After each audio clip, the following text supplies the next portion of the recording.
우리 하나님의 말씀 고린도후서 3장 12절 말씀 보시겠습니다. 고린도후서 3장 12절입니다.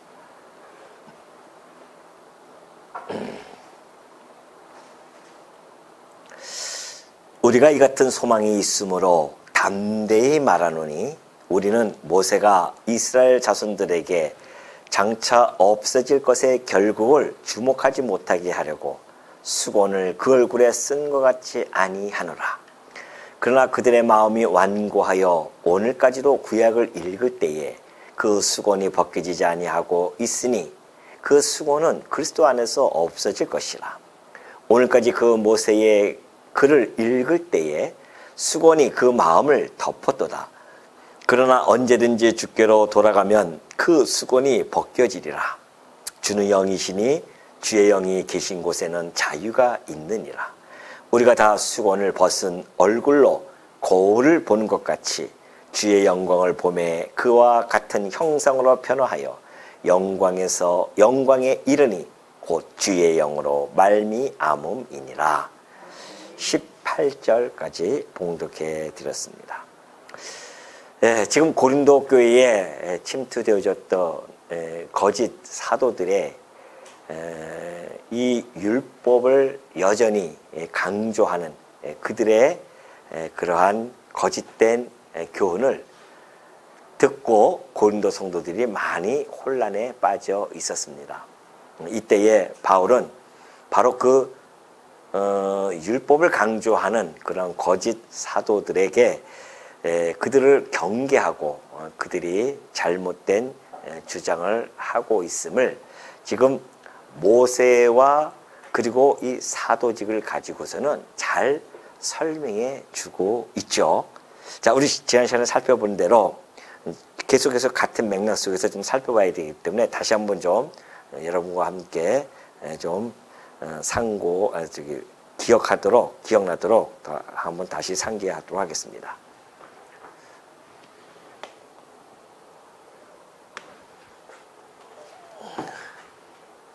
자, 우리 모세죠. 하나님께서 모세를 옛 언약이죠. 율법을 이제 옛 언약으로 하는데 이 모세를 옛 언약의 일꾼으로 부르십니다. 그 하나님께서 이제 모세를 불러서 시내산에서 율법을 주시는데 그 율법이 곧 옛 언약이라고 했고요. 그 옛 언약의 일꾼으로서 모세를 불러서 이제 그 사용을 해 가고 계십니다. 옛 언약 곧 율법은 율법 조문을 주었잖아요. 하나님께서 율법 조문을 줬기 때문에 그 율법 조문을 가지고 일하는 모세입니다. 그래서 율법 조문의 직분이라고 하죠. 모세가 가지고 있는 이 새 언약의 일꾼인데 그 일꾼이 율법 조문의 직분으로서 역할을 하고 있습니다. 뿐만이 아니라 정죄예요. 정죄의 직분이기도 합니다. 왜냐하면 하나님이 주신 옛 언약 곧 율법은 끊임없이 정죄를 하고 있기 때문에 그렇다는 것이죠. 그래서 율법 조문의 직분과 이 정죄의 직분은 결국은 죽이는 거예요. 죽이는 이 정죄라고 하는 것은 율법 조문을 들이대고 지키지 못하면 죄를 정해서 죽는단 말입니다. 그래서 이것은 바로 죽는다고 하는 죽이는 그러한 직분으로서 모세를 사용해 가고 계십니다. 죽이는 직분이에요. 그리고 뿐만이 아니라 이것은 사실은 예수 그리스도 곧 실체인 구약에서 약속되어졌던 하나님의 아들 곧 구속주에 대한 그리스도에 대한 모형이죠. 옛 언약은 예수 그리스도에 대한 모형과 그림자입니다. 그 그림자의 내용이죠. 이것을 전하는 겁니다. 모세는 그리스도에 대한 모형과 그림자적인 내용을 전하는 자예요. 이것이 이제 지난 시간에 이 바울이 모세의 직분에 대해서 이렇게 규정을 해주고 있습니다. 그러면서 이제 사도의 직분이 있지 않습니까? 그것이 바로 이제 사도의 직분이에요. 사도의 직분들은 새 언약입니다. 새 언약의 일꾼이에요. 새 언약은 물론 이제 예수 그리스도께서 오셔서 전해졌던 그것이 복음이죠. 새 언약의 성취로 오셨기 때문에 그것이 곧 우리들에게는 복음으로 다가옵니다. 이게 복음이고, 그렇다고 한다면 지금 대비를 해가면서 바울이 설명해 주기 때문에 우리가 이해하기에 너무 쉽게 잘 이해해 주고 있죠. 모세는 율법 조문의 직분이라고 한다면은 사도에게 주신 이 새 언약의 일꾼은 영의 직분입니다. 영의 직분이죠. 다시 말해서 이것은 성문화되어진 그런 것이지만은 외형적이고 그렇게 보여줄 수 있는 것이지만, 하나님께서 이 사도를 불러서 우리들 마음에 그 당신의 성령을 통하여 신비에다가 기록하실 그러한 것을 전해주는 직분이란 말입니다. 그래서 영의 직분입니다. 그뿐만이 아니라 여기는 정죄의 직분이지만은 바로 의롭게 해주는 의롭게 칭해줄 수 있는 그런 복음이기 때문에 의의 직분이라고도 합니다.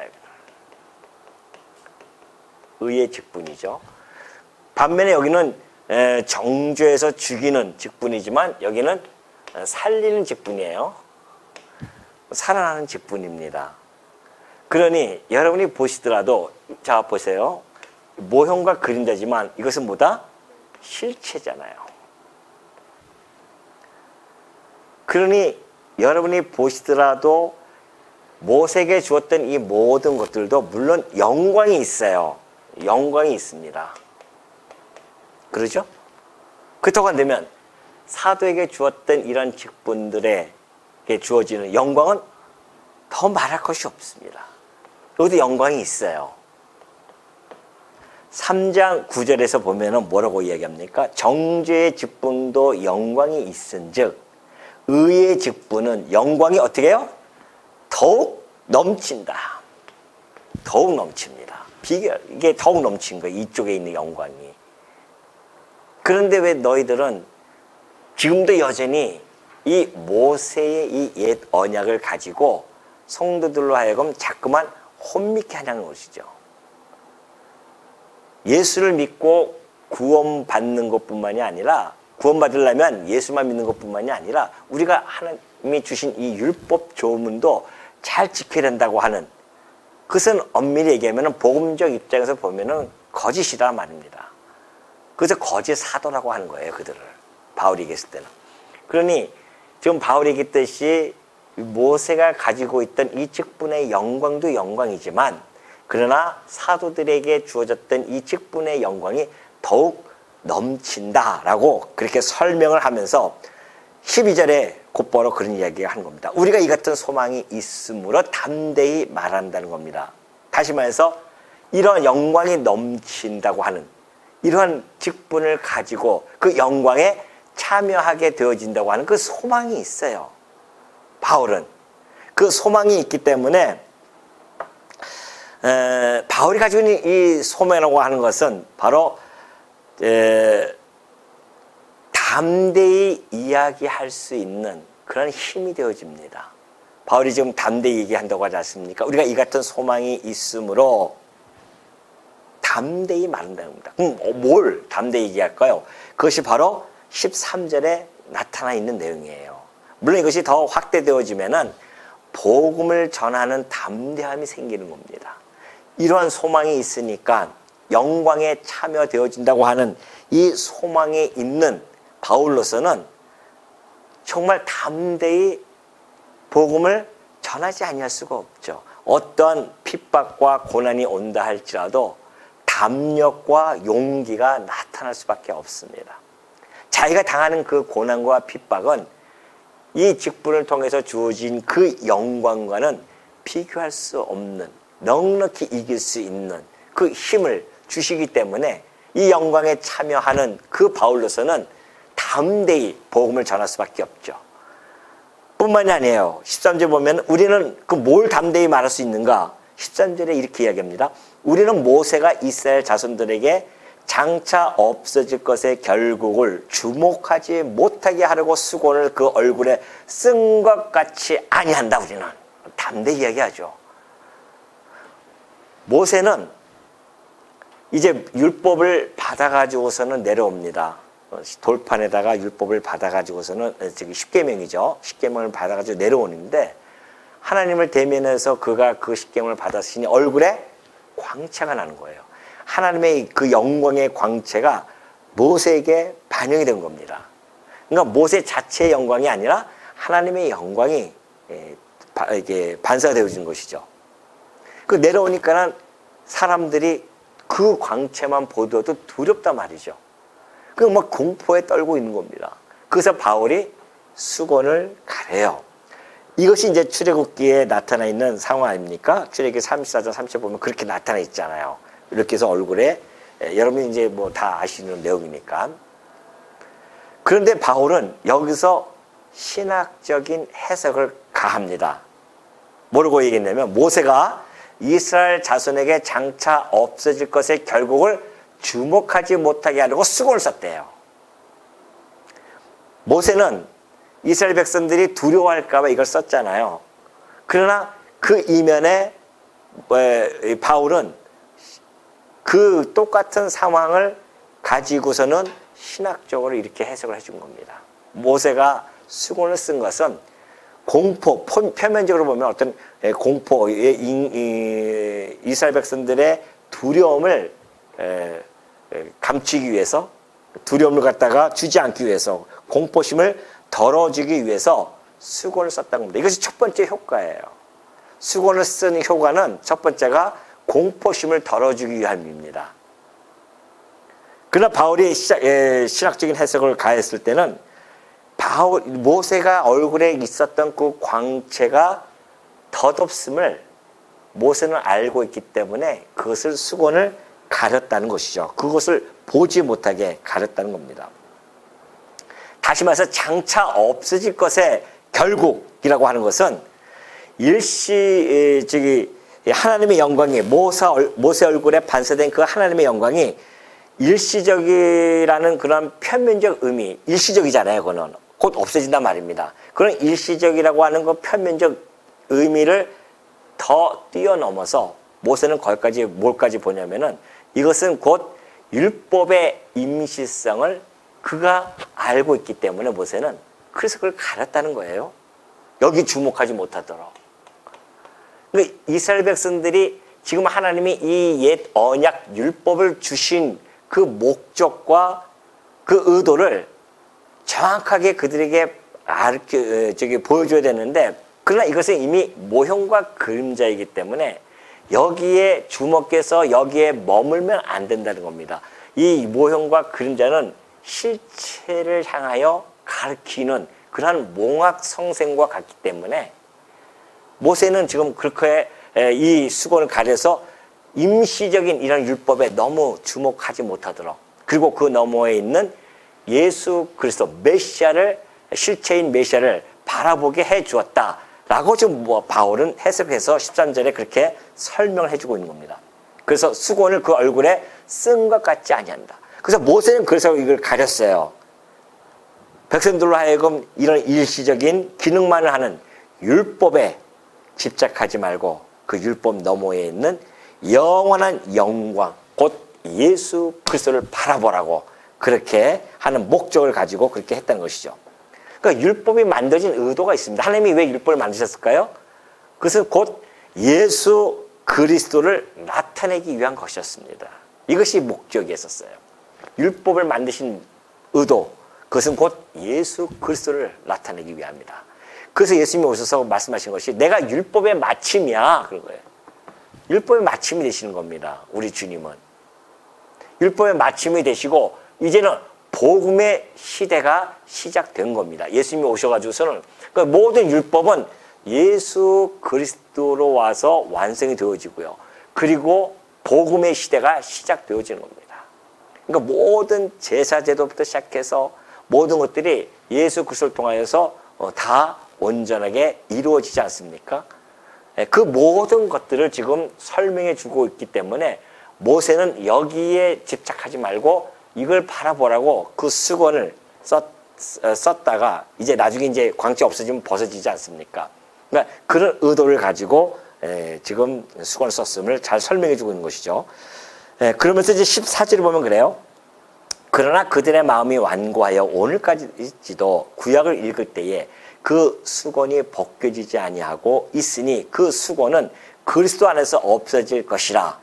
오늘까지 모세의 글을 읽을 때에 수건이 그 마음을 덮었다 그래요. 자, 마음이 완고해져 가지고서는 그들이 아직도 구약을, 그때 당시에는 성경이 구약입니다. 그러니까 예수님이 오셨어요. 복음의 시대가 시작되어졌습니다. 그래서 많은 사람들이 복음의 시대에 사랑과 은혜와 화해의 역사가 막 일어나면서 예수 그리스도로 막 들어오고 있는데, 이 이스라엘 백성들은 여전히, 유대인들은 여전히 마음이 완고해가지고서는 그 성경을 읽을 때에 실체이신 그리스도를 보지 못하는 겁니다. 완고해졌으니까. 그래서 구약을 읽을 때에 수건이 벗겨지지 아니했기 때문에 여전히 여기에 머물고 있는 겁니다. 그러니까는 고린도 성도들에게 이걸 가르치고 있는 거예요, 지금. 이걸 통해서 예수 그리스도께서 이 땅에 오심으로 이것이 완성되어졌다고 하는 것을 가르쳐줘야 되는데, 이것은 모형과 그림자이기 때문에 이 복음이 예수 그리스도가 오심으로 말미암아 이 복음의 시대가 시작되어졌다. 이걸 전달해줘야 된다는 말입니다. 이것이 진짜 참 사도죠. 그래서 정죄를 너희가 당했지만은 그리스도 안에 있는 자들은 더 이상 정죄함이 없단다. 율법 조문이라고 하는 것은 다 모두 그리스도를 향하여 집약되어진 것이다. 이렇게 가르쳐줘야 참 사도입니다. 근데 그들은 여전히 이것을 강조하기 때문에 거짓 사도라 칭함을 받을 수밖에 없다는 것이죠. 그건 거짓이니까. 그래서 이스라엘 그 거짓 사도들뿐만이 아니라 이스라엘 유대인들이 지금 핍박하고 있지 않습니까? 여전히 기독교를 핍박했었던 그런 상황이기 때문에 그들도 역시 마음이 완고하기 때문에 수건이 다 덮여져 있는 거예요. 여전히 수건이 덮여져 있어가지고서는 성경을 읽더라도 그것을 발견을 못하는 겁니다. 이것처럼 두려운 건 없는 거죠. 성경을 읽을 때 그것이 정말 그 말씀의 그 의도와 그 말씀을 통하여 실체를 바로 봐야 되는데, 그걸 못 보면은 결국은 그리스도를 배척할 수밖에 없는 그런 상황에 상황이 있기 때문에, 그래서 지금 바울은 그들의 마음이 아직 여지껏 수건이 벗겨지지 아니했다고 하는 것을 밝혀주고 있는 것이죠. 그러면서 수건은 그리스도 안에서 없어질 것이에요. 그들이 가지고 있는 수건은 그리스도 안에서 다 없어집니다. 우리가 그리스도 안에 들어가 있으면은 그 수건이 벗겨지니까 우리가 이것이 보이지 않습니까? 구약을 통해서 그리스도가 보여졌단 말입니다. 근데 여전히 구약을 보면서 그것을 보여주지 아니한다고 한다면 여전히 그 마음에 수건이 덮여 있다고 그렇게 설명해 주고 있는 것이죠. 그러면서 오늘까지 모세의 글을 읽을 때에 수건이 그 마음을 덮었도다 그렇게 하지 않습니까? 유대인들이 이 복음에 대한 시야가 사실 가려졌는데요. 그 가려진 그 이유를 보면은 그 표면적입니다. 물론 첫째는 아까 얘기했듯이 율법이라고 하는 것, 이 본질에 대해서 이해를 못한 겁니다. 이 율법은 정죄라는 겁니다. 죄를 드러나게 하는 거거든요. 그래서 죄가 드러남으로 꼼짝 못하고 사망에 처하기 때문에 그럼 어떻게 합니까? 우리를 살려줄 수 있는 그리스도 앞으로 가기 위한 몽학성생임에도 불구하고 그걸 이해하지 못했기 때문에 그들이 그럴 수밖에 없었고요. 또 하나는 그들이 이 모형과 그림자적인 그 제의, 그러니까 제사를 드리는 의식이라든가 또는 어떠한 그 외적인 것, 거기에만 그들이 그냥 만족하고 있었던 겁니다. 그럼 만족을 한 거예요, 여기에. 이건 모형과 그림자인데 거기에 만족을 하고 자기네가 이걸 통해서 의롭게 되어진다고 하는 그런 착각 속에 있었죠. 정죄인데 자기는 거기서 의롭게 되어주려고 하고 모형과 그림자적인 제사였었는데 거기에 만족을 하고 그렇게 살아왔기 때문에 그럴 수밖에 없었다는 거 아니겠습니까? 그러나 그건 표면적이에요. 유대인들이 그때 당시에 왜 그렇게 예수 그리스도를 바라보지 못하고 그러한 것에 만족하고 살았을까? 그건 이제 표면적인 것인데 이면적인 것이 있습니다. 그 이면적인 것은 바로 이 사도행전 28장에서 바울이 너무나 잘 설명해 주고 있어요. 일렀을 때 이 백성에게 가서 말하기를 너희는 듣기는 들어도 그래요. 자, 이것은 이제 이사야 선지자의 말씀을 들어서 좀 설명해 주고 있는 겁니다. 이 백성에게 가서 말하기를 너희가 듣기는 들어도 도무지 깨닫지 못하면 보기는 보아도 도무지 알지 못하는도다. 그래요. 아니 예수님이 오셔서 그렇게 복음을 전했는데도 그들이 들어도 깨닫지 못하잖아요. 또 그 글씨를 보았을 하나님의 그 형상의 하나님의 보이지 않는 하나님의 형상이시며 광채이신 글씨를 봤음에도 도무지 알지 못합니다. 이 백성들의 마음이 우둔하여져서 그렇다는 거 아니겠어요? 그 귀로는 둔하게 듣고 그 눈은 감았으니 영적인 시야가 다 가려져 있습니다. 이는 눈으로 보고 귀로 듣고 마음으로 깨달아 돌아오면 내가 고쳐줄까 함이라 하였으니 이사야 선지를 통하여 이렇게 일찍이 예언이 되어져 있는데 정말 이 예언대로 그들이 마음이 우둔해져서 그리스도를 바라보지 못했습니다. 왜 그런지 아십니까? 그것이 바로 28절에 나와요. 그런즉 하나님의 이 구원이 이방인에게로 보내어진 줄 알라. 그들은 그것을 들으리라 하였더라. 하나님이 이방인의 구원의 때를 정해놨기 때문에 유대인의 때는 그 다음이에요. 그래서 이방인의 때를 준비해놨기 때문에 유대인들로 하여금 마음이 완악하게 해져서 우둔하게 해집니다. 그래서 깨닫지 못해요. 도무지 알지 못하도록 하나님이 그렇게 해주셨습니다. 하나님의 그 약속 때문에 우리가 오늘 이 복음을 받은 거예요. 유대인들이 그걸 버렸기 때문에 우리는 그걸 주워 먹은 겁니다. 우리한테는 사실 돌아올 것이 아니었음에도 불구하고 하나님께서는 우리 이방인들의 구원을 준비해 놓으셨기 때문에 유대인들이 이 복음을 받아들이지 못하고 던져버린 겁니다. 그러니 우리는 그 복음을 받았으니 이 얼마나 큰 은혜겠냐 말이죠. 바울이 그걸 계속해서 지금 설명해 주고 있는 겁니다. 그래서 그 수건이 벗겨지리라 17절에 보면 그러죠.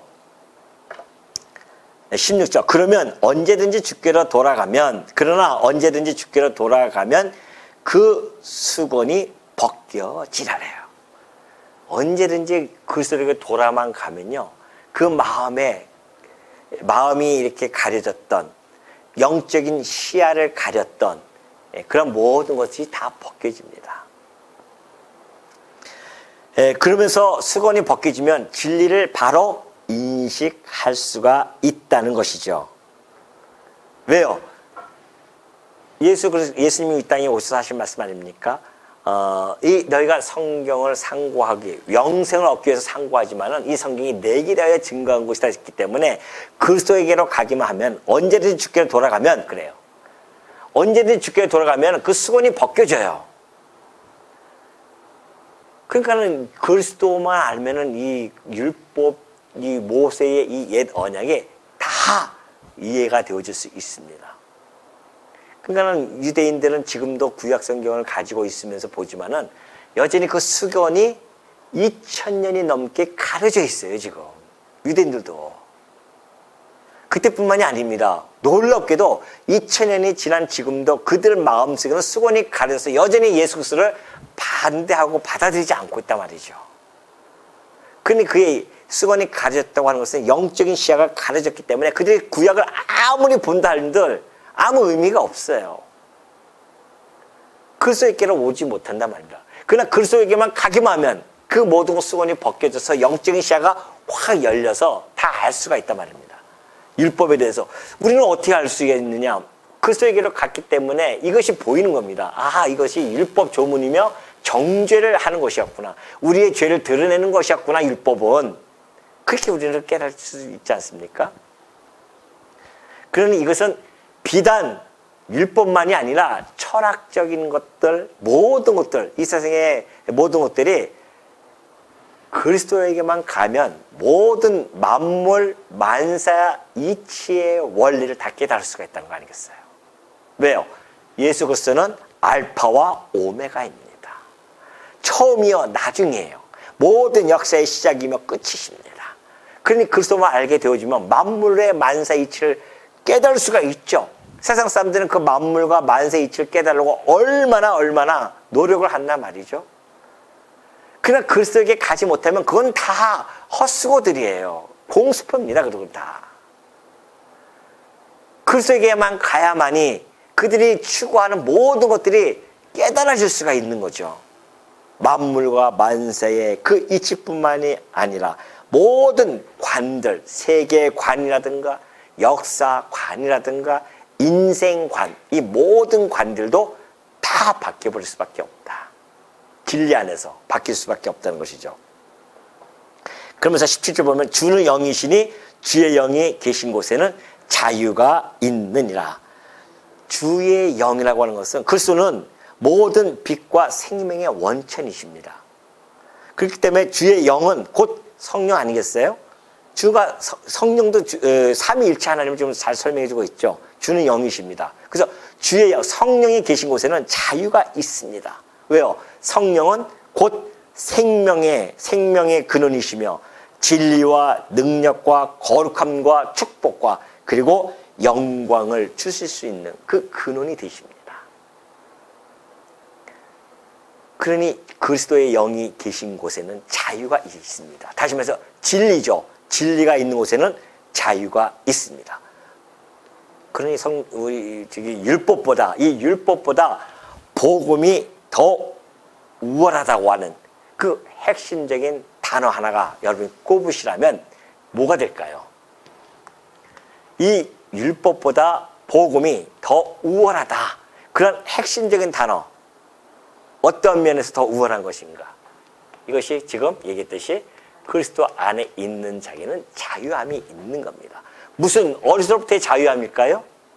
뭐부터의 자유함일까요? 자유함이 너무너무 그 범위가 넓습니다.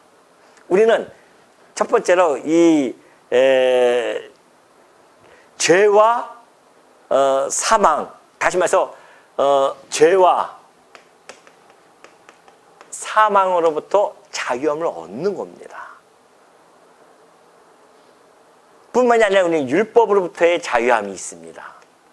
율법 조항, 우리 안 지키잖아요 지금. 일일이 그 율법 조문을 따라서 지키지 않는단 말입니다. 그 율법으로부터의 자유함이 있어요. 물론 이 율법은 정죄하는 것도 아닙니까? 우리는 그리스도 안에 있기 때문에 자유함이 있는 거예요. 정죄를 받지 않습니다. 뿐만이 아니라 우리는 사단의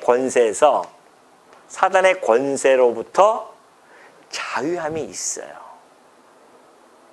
그러니 여러분 우리의 이 자유, 그리스도의 영으로 말미암은 이 자유함, 곧 진리로 말미암은 자유함, 똑같은 이야기예요. 복음으로 말미암은 자유함. 율법에는 이 자유함이 있습니까? 없어요. 율법은 우리를 더욱 옥죄어매는 그러한 역할을 합니다.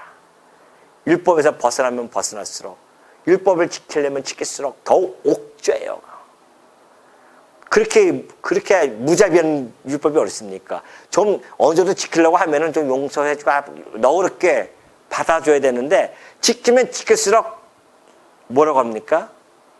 우리 소위 이제 우리 쉽게 얘기하면은 부부간에 살다가도 뭐 이렇게 한번 기분 좋아서 막 뭐 해주고 싶어서 해주면은 이거 해달라, 저거 해달라, 더 해달라고 막 그런다고 하지 않습니까? 그것처럼 율법은 하면 할수록 이것도 해라, 저것도 해라 가지고서는 어느 정도 지키면은 이제는 온갖 것을 항상 지켜라고 막 그렇게 요구한단 말입니다. 그래서 결국은 스스로가 나가 떨어지게 만듭니다. 포기하게 만들어요. 근데 그 모든 것부터의 자유함이 있어요, 복음은. 그러니 비교할 수 없지 않습니까? 그러니까 우리가 율법과 이 복음의 이 우월성, 그 핵심적인 단어 하나 꼽으려면 여러분에게는 자유함이다. 이 자유함처럼 행복한 것이 어딨습니까? 자유함이라고 하는 것은 사랑과 화해와 화평과 이 모든 것이 이 안에 다 포함되어 있는 그런 용어입니다.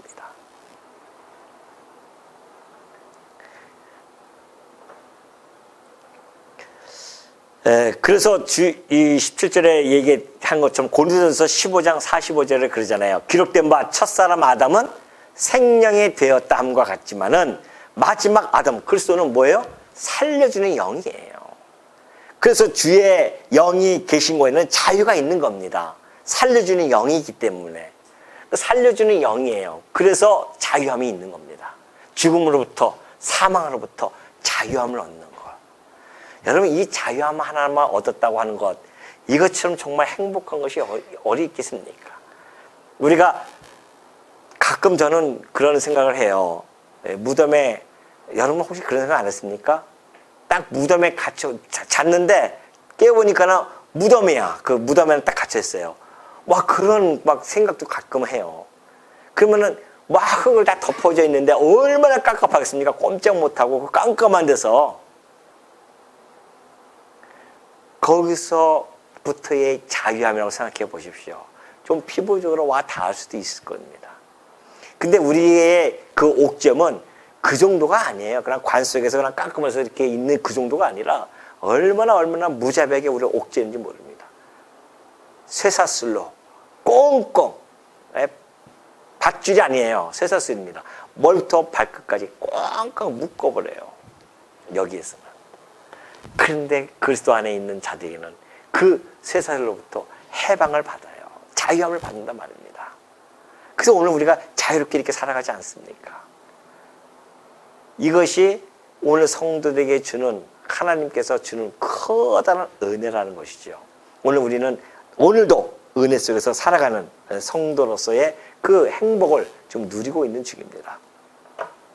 그러면서 18절 보면 그래요. 우리가 다 수건을 벗은 얼굴로 거울을 보는 것 같이 주의 영광을 보매 그와 같은 형상으로 변화하여 영광에서 영광에 이르니 곧 주의 영으로 말미암이니라. 주의 영, 성령으로 말미암은 결과가 뭔지 아십니까?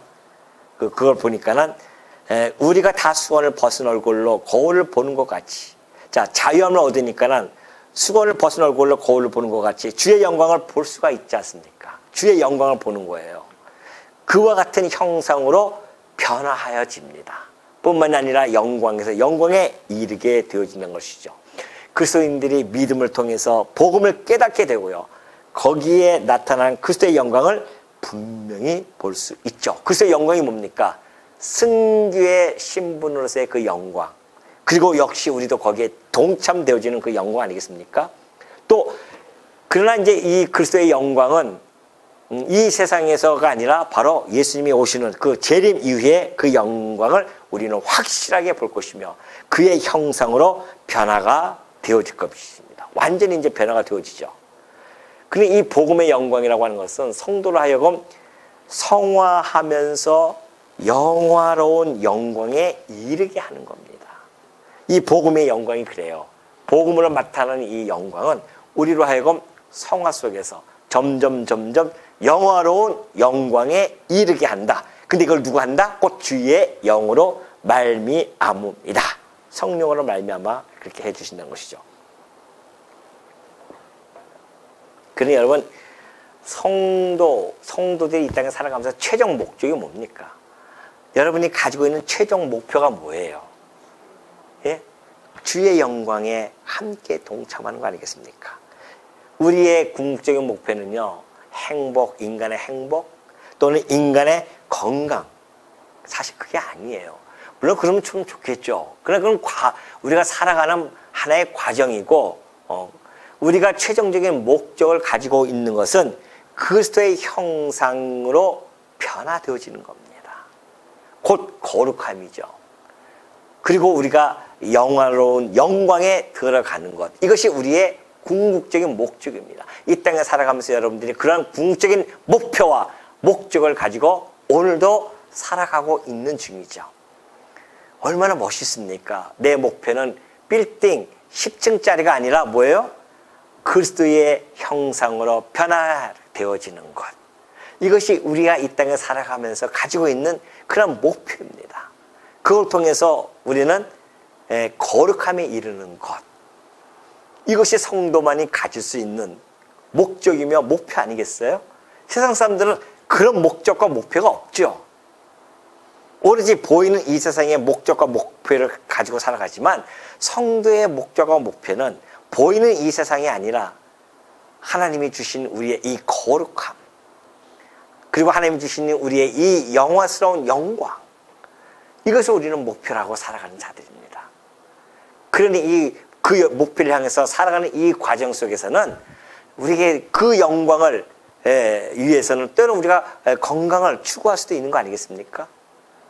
목표는 아니지만 우리가 건강해서 하나님의 이 영광된 삶을 살아가기 위한, 그래서 우리가 건강을 위해서는 우리가 그걸 신경 쓰기도 하고 그러는 것이죠. 그러나 우리가 여전히 가지고 있는 성도의 목적, 궁극적인 목적은 하나님의 영광을 위하여 살아간다는 것, 여러분 마음속에 꼭 간직하시고, 바울이 오늘 이렇게 설명해 가는 그런 이유는 바로 그런 거예요.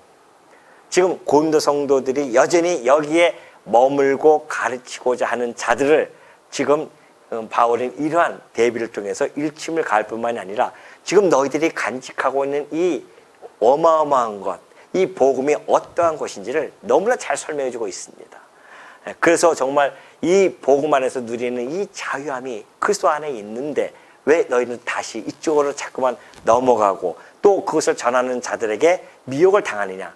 그거 아니라는 것을 아주 선명하게 명백하게 밝혀줌으로 말미암아 고린도 성도들이 이 진리에 대해서 정확하게 다시 인지하고 다시 그리스도에게로 돌아갈 수 있는 놀라운 그런 복음의 메시지라는 것 마음속에 간직하시고, 성도님들도 역시 마찬가지 아니겠습니까? 우리도 바로 이 복음을 간직한 자로서 이 자유를 만끽하되 우리에게 주신 이 영광을 소망으로 삼아서 담대히 살아가는 우리 성도님들이 되어지시기를 당부드립니다.